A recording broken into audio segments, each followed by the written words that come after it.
A shocking incident is coming in from Jalandhar, where a technical malfunction has led to an alleged fall in pressure in the oxygen supply at the trauma center at the Jalandhar Civil Hospital late last night.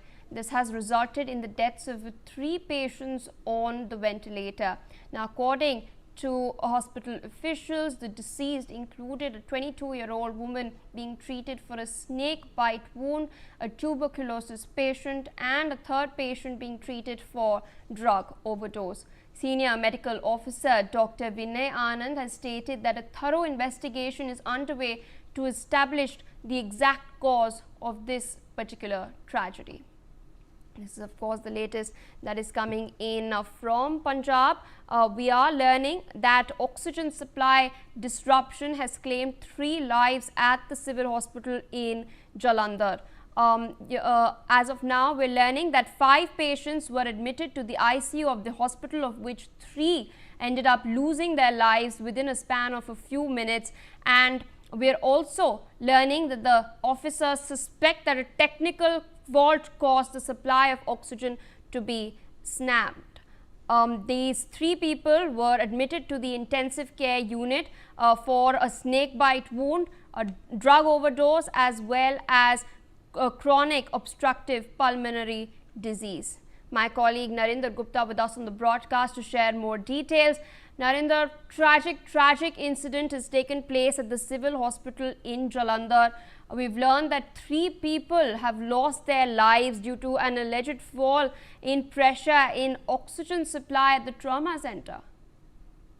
बिल्कुल जी, देखो अगर बात की जाए तो जो देर रात का मामला है, जलंधर के ट्रॉमा सेंटर, सिविल हॉस्पिटल के ट्रॉमा सेंटर में 3 लोगों की जो है मृत्यु होने का समाचार प्राप्त होता है और जो ऑक्सीजन प्लांट है उसकी सप्लाई जो है पीछे से बंद हो जाती है, जिसके कारण जो ट्रॉमा सेंटर में सप्लाई पीछे से सप्लाई बंद होने के कारण ट्रॉमा सेंटर में ऑक्सीजन की सप्लाई नहीं जाती, जिसके कारण 3 लोगों की जो है वहां पे मृत्यु हो जाती है, जिसमें एक 17 साल की लड़की है जिसको की स्नेक बाइट हुई थी, और एक जो है ड्रग एडिक्शन का था, और एक जो है उसको अपना फेफड़ों की बीमारी थी। वो तीनों जो है वेंटिलेटर के ऊपर थे। टोटल 5 पेशेंट उस समय वहां पे ट्रॉमा वार्ड में के आईसीयू में 5 पेशेंट जो एडमिट थे, जिनमें से 3 की जो है उसी समय मृत्यु हो जाती है। और इस मामले को जो है दबाने की कोशिश की जाती है। जब मीडिया के सामने ये मामला आता है तो मीडिया इसको प्रमुखता से जो है जब उजागर करती है तो फिर देर रात जो है health minister doctor Balbir Singh वहां का दौरा करते हैं, और उसके बाद जो है एक जांच कमेटी बिठाई जाती है। 9 मेंबरी एक जांच कमेटी एक सिट बनाई गई है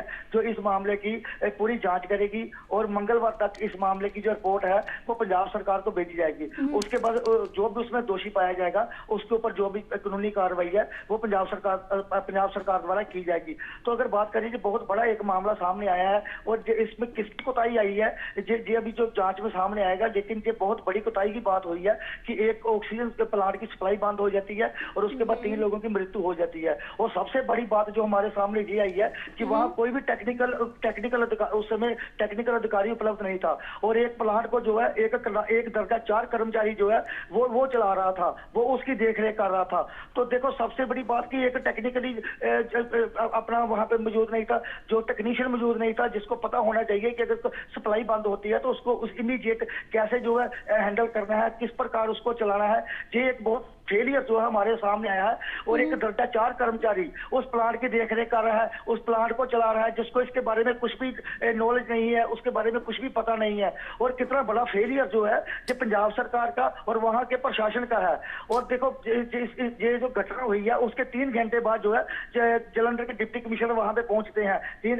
कोई भी वहां पे सिविल अधिकारी नहीं पहुंचता। 3 घंटे बाद वहां पे जो है अधिकारियों का आना जाना शुरू हो जाता है, और जो वहां के जो मेडिकल सुपरिटेंडेंट है उनका ये कहना है कि बिल्कुल सप्लाई तो बंद हुई थी लेकिन इसकी जांच की जाएगी। और उन्होंने कहा कि पेशेंट काफी सीरियस थे, जिनकी मृत्यु हुई है वो काफी सीरियस पेशेंट थे, वेंटिलेटर के ऊपर थे। तो देखो कितना बड़ा वो अपने पल्ला झाड़ने की कोशिश कर रहे थे वहां के जो मेडिकल सुपरिटेंडेंट राजकुमार बदन, बातों से पल्ला झाड़ने की कोशिश की, मामले को दबाने की कोशिश की जा रही थी। लेकिन मामला मीडिया के सामने आने के बाद अब जो है इसको जो है प्रमुखता के साथ इसकी जो जांच की जाएगी, सिट बना दी गई है, वो इस मामले की सभी जांच करेगी। तो उसके बाद जो भी है पंजाब सरकार उसके ऊपर जो है कानूनी कार्रवाई करेगी। जी